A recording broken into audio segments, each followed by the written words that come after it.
ಒಂದು ಜೋಕ್ ಹೇಳಮ್ಮ. ರೋಜಾ ಎಲ್ಲಿ ತಗೊಂಡಮ್ಮ ಈ ಸೀರೆ?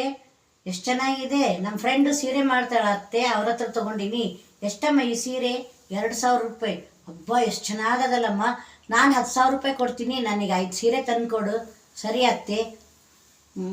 ಏನೇ ಅಲ್ಲಿ ಎಷ್ಟು ಕುಳು ಮಾತಾಡ್ಕೊಂಬಂದು ಇಲ್ಲಿ ಮಕ ಗಂಟು ಹಾಕ್ಕೊಂಡು ಹತ್ಗಾತು ಕೂತಿಯಲ್ಲಿ ಅದಕ್ಕೆ.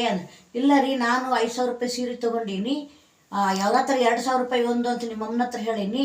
ಈಗ ನಿಮ್ಮಮ್ಮ ಏನು ಮಾಡೋಣ, 10,000 ರೂಪಾಯಿ ಕೊಟ್ಟು ನನಗೆ 5 ಸೀರೆ ಬೇಕಂದಾಳ. 5 ಸೀರೆಗೆ 25,000 ರೂಪಾಯಿ ಆಗ್ತದ. ಅವ್ರು ನೋಡಿದ್ರೆ 10,000 ರೂಪಾಯಿ ಕೊಡ್ತಾರ, ಇನ್ನು 15,000 ರೂಪಾಯಿ ನಾನು ಎಲ್ಲ ಹಾಕ್ಬೇಕು. ಅದಕ್ಕೆ ನಿಮ್ಮಮ್ಮನೇ ತಾನೇ, ನೀವು ಇನ್ನು ಉಳಿದಿದ್ದು 15,000 ರೂಪಾಯಿ ಕೊಡ್ರಿ, ನಾನು ಕೊಡಿಸ್ಬಿಡ್ತೀನಿ ಅವ್ರಿಗೆ ಸೀರೆನ.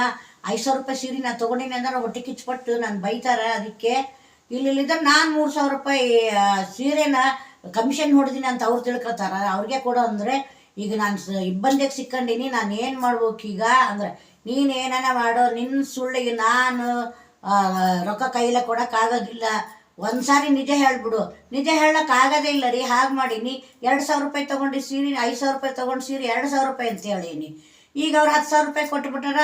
ಸೀರೆಗೆ 5,000 ರೂಪಾಯಿ ಅಂದ್ರೆ 15,000 ರೂಪಾಯಿ ಸುಳ್ಳು ಹೇಳಿ ನಮ್ಮ 15,000 ರೂಪಾಯಿ ಹೊಡ್ಕೊತಾಳಂತ ತಿಳ್ಕೊತಾರ. ಈಗ ಏನು ಮಾಡ್ಬೇಕು, ನಾನು ಇದು ಪ್ರಾಬ್ಲಮ್ ಆಗಿಬಿಟ್ಟಿದೆ. ಏನಾನ ಮಾಡು, ನಿನ್ನ ಪ್ರಾಬ್ಲಮ್ ನೀನೇ ಬಗೆಹರಿಸ್ಗ, ನನ್ನಂತೂ ಕೈ ಬಿಟ್ಬಿಡು. ನನಗೂ ಏನು ಸಂಬಂಧ ಇಲ್ಲ. ಅಯ್ಯೋ ದೇವ್ರೆ. Hello daddy. ಏನು ಹೇಳಮ್ಮ? ಡ್ಯಾಡಿ ನಾನೊಂದು ಸುಳ್ಳು ಹೇಳಿ ಒಂದು ತಪ್ಪನೆ ಸಿಕ್ಕಾಕೊಂಬಿಟ್ಟಿನಿ ಡ್ಯಾಡಿ.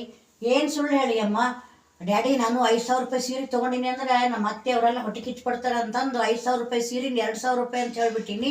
ನಮ್ಮ ಅತ್ತೆ ಎಷ್ಟು ಚಲೋ ಸೀರೆ 2,000 ರೂಪಾಯಿ ಕೊಟ್ಟಾರಲ್ಲ ಅಂತ 10,000 ರೂಪಾಯಿ ಕೊಟ್ಟು ನನಗೆ 5 ಸೀರೆ ಕೊಡ್ಸು ಅಂತ ಹೇಳ್ಬಿಟ್ಟಾಳೆ.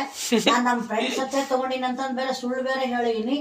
ಈಗ ನಾನು ನಮ್ಮ ಮನೆಯವ್ರನ್ನ ಕೇಳಿದರೆ, ನಿನ್ನ ಸುಳ್ಳಿಗೆ ನಾನೆಲ್ಲಿ ದಂಡ ಕಟ್ಟಲಿ, ಹೋಗು ನೀನು ಸತ್ಯ ಹೇಳೋ ಅಂತಾರೆ. ಸತ್ಯ ಹೇಳಿದ್ರೆ ನಾನು 15,000 ರೂಪಾಯಿ ಕಮಿಷನ್ ನೋಡ್ತೀನಿ, 2,000 ರೂಪಾಯಿ ಸೀರೆಗೆ 5,000 ರೂಪಾಯಿ ಅಂತೇಳಿ ಕಮಿಷನ್ ನೋಡ್ತೀನಿ ಅಂತಾರೆ. ಸುಳ್ಳು ಹೇಳಾಗಿಲ್ಲ, ನಿಜನೂ ಹೇಳಾಗಿಲ್ಲ. ಈಗ ಏನು ಮಾಡಲಿ ಡ್ಯಾಡಿ ಅಂತ.